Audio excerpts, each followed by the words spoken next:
ভারতের বিহার রাজ্যে পাটনা জেলা থেকে 6 লেন গঙ্গা ব্রিজের ওপর থেকে একটা ছেলে বাইক চালিয়ে সিম্পলি যাচ্ছিল। এই ছেলেটি নর্মাল ভাবে বাইক চালিয়ে যাচ্ছিল, ও কিন্তু কোনো রকম স্ট্যান্ড দেখাবার চেষ্টা করেনি।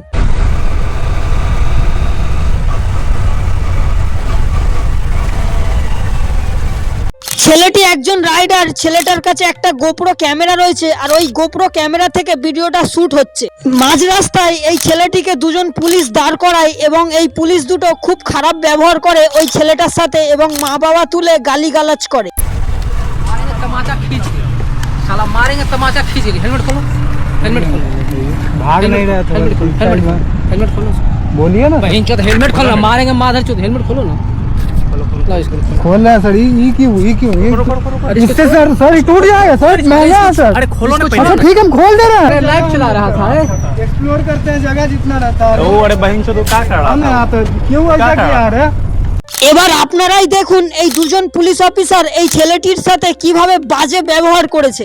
এখানে কিন্তু এই ছেলেটির কোনো রকম দোষ ছিল না, কিন্তু এই দুজন পুলিশ অফিসার মিলে এই ছেলেটির মা বাবা তুলে গালিগালাজ করে। ওই ছেলেটি বলেছিল ও জাস্ট ব্লগিং করে এবং ছেলেটিকে মারধরও করা হয়। ये जो वीडियो अभी आप लोगों ने देखा, ये है पटना 6 लाइन का वीडियो है। कल हम लोग गए थे यहाँ पे शूट के लिए, और यहाँ पे जितने भी पुलिस वाले जिनको आपने अभी देखा वीडियो में, जो कितने बुरी तरीक़ा से बिहेव किया है भाई। सब कुछ स्टंट ये सब कर भी नहीं रहे थे हम लोग, बस नॉर्मल एक कैमरा हाथ में था भाई, इस वजह से ही इन लोग मिलके और मारे उड़े हैं बुरी तरीक़ा से।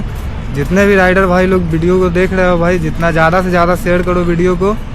গোপ্রো ক্যামেরাতে শুট হয়ে যাওয়া ওই ভিডিওটি এই ছেলেটির একজন বন্ধু ভাইরাল করে দেয় এবং পাটনা পুলিশ অফিসারের এক প্রোফাইল থেকে জানা যায় ওই দুজন অফিসারের বিরুদ্ধে অ্যাকশন নেওয়া হয় এবং ওই দুজন অফিসার এই ছেলেটিকে বারবার ফোন করে থ্রেট দেয় ভিডিও ডিলিট করার জন্য। नदी थाना से बोल रहे हैं, जो लेकर आए थे हम उनको फोन कीजिए ना, खोजिएगा क्या, फोन करके उसको बोल दीजिए वीडियो डिलीट कर दे। আমাদের ভারতবর্ষে কিছু কিছু পুলিশ অফিসার আছে যাদের ব্যবহার একদম বাজে। আমি ওই ধরনের পুলিশ অফিসারদের কাছে অনুরোধ করছি, আপনাদের সচেতন হওয়া একান্ত প্রয়োজন। হয়তো একটা ভিডিও ক্লিপসের জন্য আপনারও জীবন চেঞ্জ হয়ে যেতে পারে।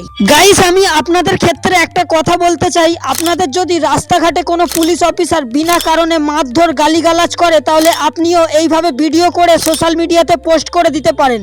বিনা কারণে যদি কোনো অফিসার মারধর গালিগালাজ করে তাহলে সেটা আইনত অপরাধ।